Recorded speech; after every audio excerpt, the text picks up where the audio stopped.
Welcome to the Now. Today's post is a follow up, funny enough, of what I was referring to in my last post about fear and facing your fears. I say funny enough because after I posted yesterday, I, at some point during my adventures, picked up my book, Sacred Powers, to continue reading as I am like halfway through, I'd say. Long story short, the first things I started reading about were fear. So, excerpts from chapters 13 and 14. Chapter 13 is called The Taming of Your Soul. And so the first blurb is how you got to this auspicious moment. But what I'm going to speak of is refining your persona and tying it into fear, as Davidji does. So, one of the first things he refers to is another book written by Don Miguel Ruiz Sr., I believe. And the book is called The Four Agreements.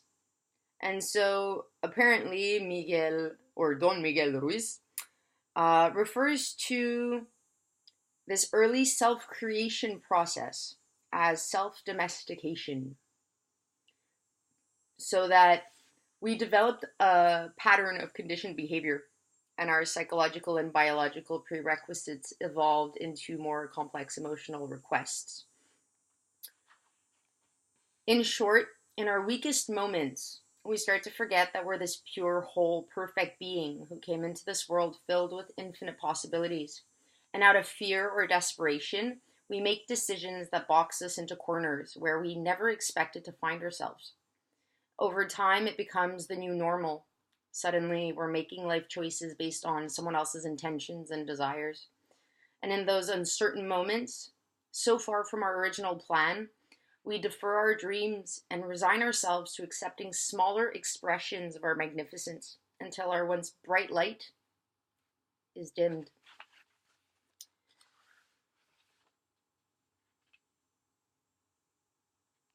There's another paragraph. Building walls. I don't know if you can see that right there, building walls. And so as the years go on, we forget that divine moment of our birth and get further and further away from our innate knowledge of our wholeness, perfection, and purity.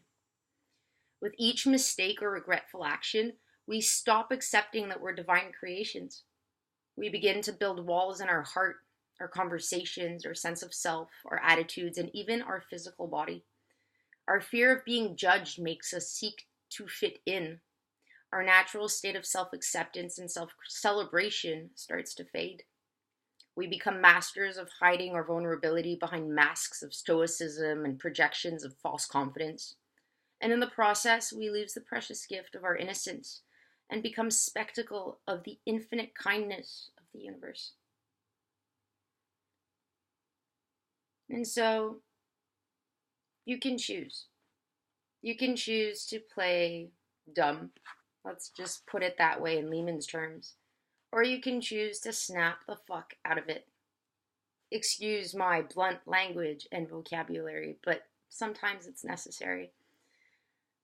You can tell I'm really passionate about this because I was there. I built walls. I built walls around my life, around my heart, around my body. And yeah, I faked it with that stoicism and fake confidence. And I don't want to play those games anymore because my heart is calling for more. And so I choose resilience. And that's what it kind of loops into after, which is amazing. Like, see, this is the page building walls. This is the page over here. See, it says out of the fire. And so life has put me in fire, if you want to put it that way, on numerous occasions. And those who kind of are shooken up by that suffering or that abandonment or those walls that are kind of creating a blockage where you can't even breathe properly anymore, or you feel completely lost and crushed and so on. Those who rebound after that are called resilient. And I've had my fair share of post-traumatic stress disorder, but in those stressful instances, once I was finally able to choose where I wanted to orient my attention, I realized that I was able to flourish. And Davidji calls that post-traumatic growth. Post-traumatic growth being getting stronger and stepping into power after loss or traumatic incident by telling yourself that things cannot get worse. I know you might be suffering, and that's okay. Suffering is a gift. It's just a question of the lenses that you're wearing over your eyes. And maybe it's time to change those lenses. And so the book continues and talks about that. Is that changing your lens, changing your attitude, changing your way of labeling things, whether it's your vocabulary, whether it's the thought you end on, it will make the greatest difference. And you get to choose that. So as you continue to cultivate presence, you'll see that defining moments,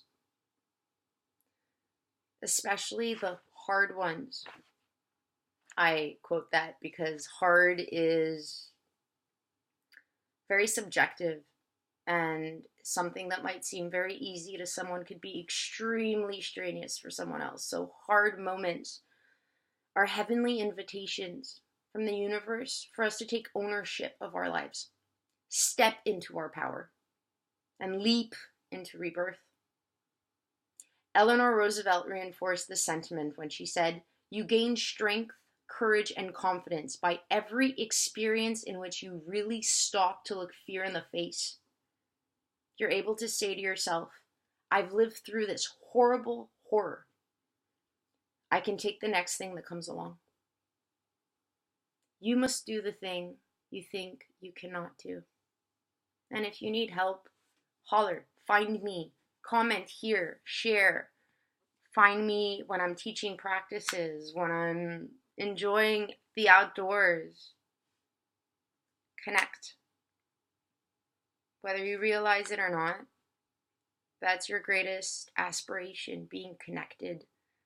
And if you're having trouble connecting to yourself, connect with people around you that make you feel light. And they'll help you reconnect to that inner power and create a rebirth in whatever way you want. If you want to pick up this book, I really, really, really, really, really recommend it. Sacred Powers, Davidji. You might be telling yourself now, oh, I'll pick it up when I'm done my next book. You don't need to read a full book from top cover to back cover before you pick up another one. Just like you don't do one thing throughout the entire day. You do a bunch of things. And sometimes it becomes more inspirational and it sticks better when you have that variety. So, Sacred Powers, Davidji. There are different sections of the book that really enable you to create awareness. So, like, the two main points that I want to refer to here, and you'll see that I've taken action in the sense that I totally have written my numbers down. So there's a segment called How to Awaken Your Power of Rebirth, and it comes before those chapters that I was referencing and citing today. And you have pages upon pages of your physical realm, your emotional realm, material realm, relationship realm, spiritual realm, and it's divvied up in different points so that you have your current attention, your satisfaction, and your desire for rebirth. And it's really broken down like step by step by step so that you can really see, all right, maybe I'm having trouble figuring out what direction to take. Right here, it will show you where it is you want to take action. Maybe without your conscious mind being aware of it. Like, those will give you the keys. And yeah, books. If you're not into books, I guarantee you, if I am talking about these things, chances are a bunch of other people are on the same medium referencing similar concepts. So all you need, all those tools that are inside you, you can reactivate maybe by being inspired by someone else or seeing someone else model the use of those tools for you. Nothing's wrong. Coming back to another post I had made a little bit ago, and if my memory is correct, it was in the book, The Courage to be Disliked. There is no moral value ascribed to good or bad. Good means that it serves a purpose. So if it's serving a purpose, go for it. Thanks for tuning in. I could rant a lot more, but it's really pretty out, so I'm gonna go enjoy the beautiful weather. I've been able to allow myself 2 days off so that I can go resource myself in the northern quarter of the greater region of Montreal. But I will be posting regardless. Might not be as long, but doesn't matter. Feel like tuning in, please do so. Have a wonderful now. And again, thank you for being you.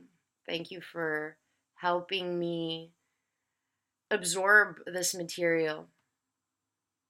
If you did not know, it's been proven in psychology that simply talking about a concept to someone else or trying to explain it to someone else helps you better integrate it, better understand it. And so I'm blessed. I'm blessed to have this medium. I'm blessed to have your awareness, your focus. And please find me if there's anything that you feel I can help you spark or understand.